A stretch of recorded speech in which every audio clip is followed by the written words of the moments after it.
Assalamualaikum warahmatullahi wabarakatuh. Baiklah, pada kesempatan kali ini kami dari kelompok 2 akan mempresentasikan hasil diskusi kelompok kami. Kami dari kelompok 2 yang beranggotakan yang pertama ada Cindy Claudia Halim sebagai moderator, saya sendiri. Yang kedua ada rekan saya Dewi Frastika Ayu. Selanjutnya ada Elena Aprilia dan Anissa Ramadinda. Baik, kami langsung saja mulai menjelaskan tentang materi struktur modal.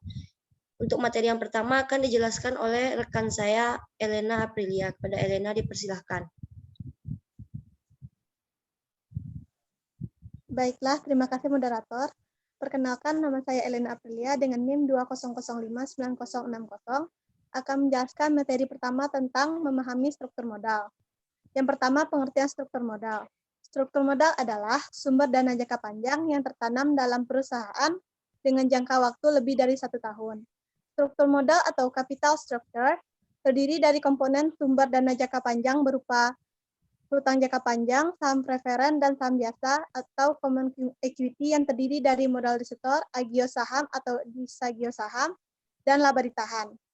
Struktur modal yang optimal dapat diartikan sebagai struktur modal yang dapat meminimalkan biaya penggunaan modal keseluruhan atau biaya modal rata-rata, sehingga akan memaksimalkan nilai perusahaan.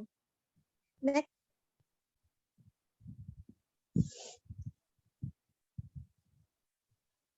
Next, modal. Selanjutnya, tujuan struktur modal. Untuk menciptakan suatu bauran atau kombinasi sumber pembelanjaan permanen yang sedemikian rupa, sehingga mampu meminimumkan biaya modal dan memaksimalkan harga saham atau nilai perusahaan. Rumus menghitung nilai perusahaan yaitu FT sama dengan EBIT dikali 1 kurang T dibagi KA. Keterangannya, FT yaitu nilai perusahaan, EBIT yaitu laba sebelum bunga dan pajak, T yaitu tingkat pajak, dan KA yaitu biaya modal rata-rata tertimbang.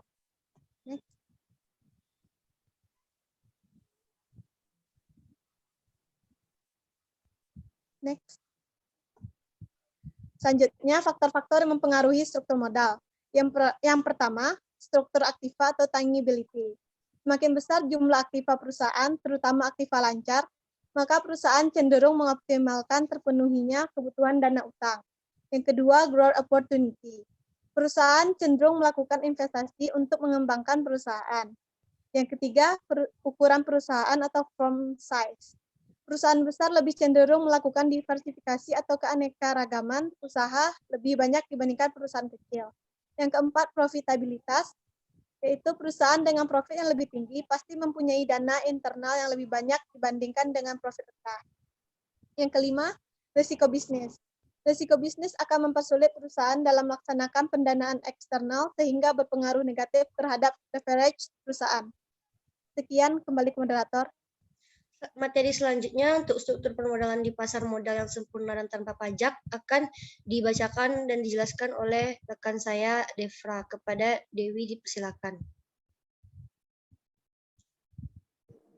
Ya, baiklah, selanjutnya itu tentang struktur permodalan di pasar modal yang sempurna dan tanpa pajak. Teori ini dicetus oleh Franco Modigliani dan Merton Millier, disebut dengan MM. Mereka berpendapat bahwa struktur modal adalah tidak relevan atau tidak berpengaruh pada nilai perusahaan. Tetapi studi MM didasarkan pada sejumlah asumsi yang tidak realistis. Antara lain, yang pertama itu tidak ada biaya broker atau pialang. Yang kedua, tidak ada pajak. Ketiga, tidak ada biaya kebangkrutan. Keempat, para investor dapat meminjam dengan tingkat suku bunga yang sama dengan perseroan. Kemudian yang kelima itu semua investor mempunyai informasi yang sama seperti manajemen mengenai peluang investasi perusahaan di masa mendatang. Dan juga yang keenam terakhir itu adalah EBIT tidak dipengaruhi oleh penggunaan utang. Next. Selanjutnya itu struktur modal dengan pendekatan tradisional. Sampai dengan tingkat level tertentu, risiko perusahaan tidak mengalami perubahan sehingga biak KD dan KE konstan. Setelah tingkat level tertentu, cost of debit dan cost of equity akan meningkat. Lanjut, kemudian peningkatan cost equity lambat laun lebih besar daripada penurunan cost. akibat penggunaan hutang yang lebih murah. Nah, akibatnya WACC pada awalnya akan turun dan setelah tingkat lever tertentu akan naik.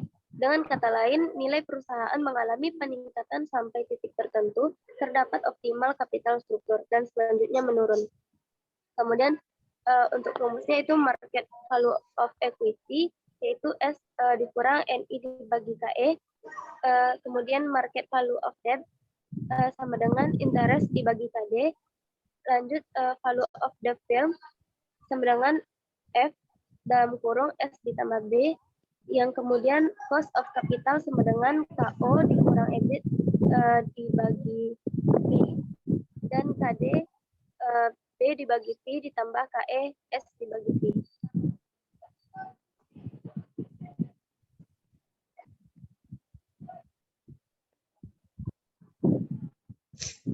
Baiklah, untuk materi selanjutnya akan dibacakan oleh rekan saya Anissa Rahmadinda. Kepada Anissa, dipersilakan.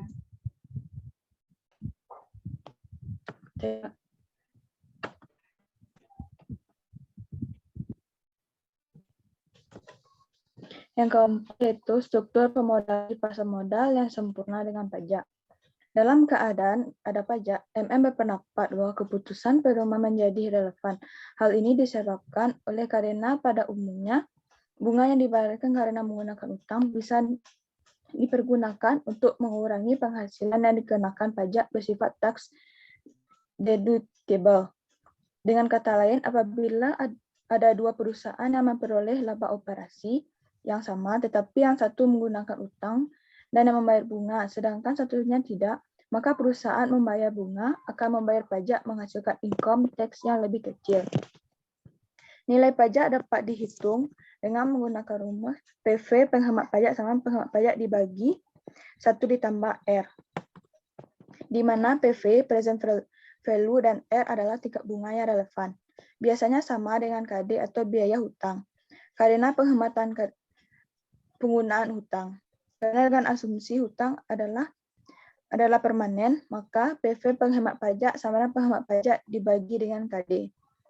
MM berpendapat bahwa nilai lebih perusahaan lebih besar daripada nilai, maka menggunakan hutang akan perusahaan yang tidak menggunakan hutang. Selisihnya disebut present value penghemat pajak.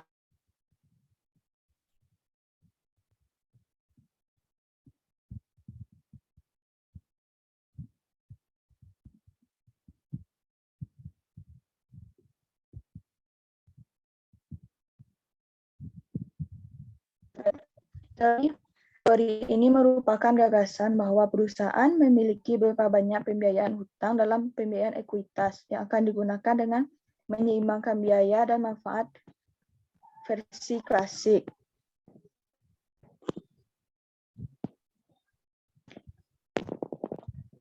Versi klasik input kembali ke Clausa dan Lisenberger yang mempertimbangkan keseimbangan antara biaya bobot mati, kebangkrutan, dan manfaat penghematan pajak dari utang. Seringkali biaya agensi juga termasuk dalam saldo. Teori ini sering dijadikan sebagai teori persaing terhadap teori packaging order dari struktur modal. Sebuah tinjauan dari trade-off adalah bukti pendukung disediakan oleh Al, Frank, dan Sanati. Tujuan penting dari teori ini adalah untuk menjelaskan bahwa perusahaan biasanya dibiayai sebagian dengan utang dan sebagian dengan ekuitas. Saya kembalikan kepada moderator.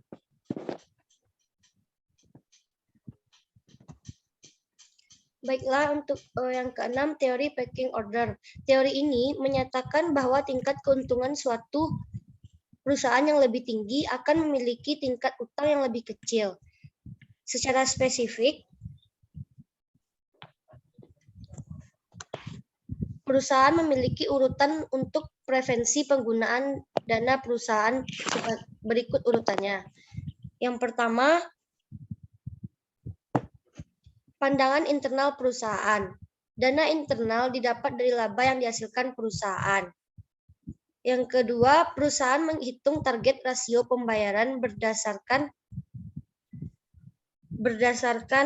perkiraan perusahaan kesempatan investasi. Yang ketiga, adanya kebijakan konstan yang digabung dengan fluktuasi dan kesempatan berinvestasi tanpa prediksi sehingga aliran kas menjadi lebih besar daripada pengeluaran investasi. Yang keempat, jika pandangan eksternal diperlukan, maka perusahaan akan mengeluarkan surat berharga yang paling aman terlebih dahulu. Untuk yang ketujuh, yaitu teori asimetri dan signaling. Teori ini menyatakan bahwa pihak-pihak yang berhubungan dengan perusahaan tidak memiliki informasi yang sama tentang prospek maupun risiko bisnis. Yang pertama, ada kualitas informasi dalam teori sinyal. Informasi yang lengkap, relevan, akurat, dan tepat waktu sangat diperlukan oleh investor di pasar modal sebagai alat analisis untuk mengambil keputusan investasi. Informasi yang dipublikasikan sebagai suatu pengumuman akan memberikan sinyal bagi investor dalam pengambilan keputusan investasi. Jika pengumuman tersebut mengandung nilai positif, maka diharapkan pasar akan bereaksi pada waktu pengumuman tersebut diterima oleh pasar. Yang kedua, efek sinyal. Signaling teori menjelaskan mengapa perusahaan mempunyai dorongan untuk memberikan informasi laporan keuangan pada pihak eksternal. Dorongan perusahaan untuk memberikan informasi karena terdapat asimetri informasi antara perusahaan dan pihak luar. Sebab perusahaan mengetahui lebih banyak mengenai perusahaan dan prospek yang akan datang daripada pihak luar atau disebut investor dan kreditor. Baiklah, sekian presentasi dari kelompok kami. Jika ada kesalahan, mohon dimaafkan. Wabillahi taufik walhidayah. Wassalamualaikum warahmatullahi wabarakatuh.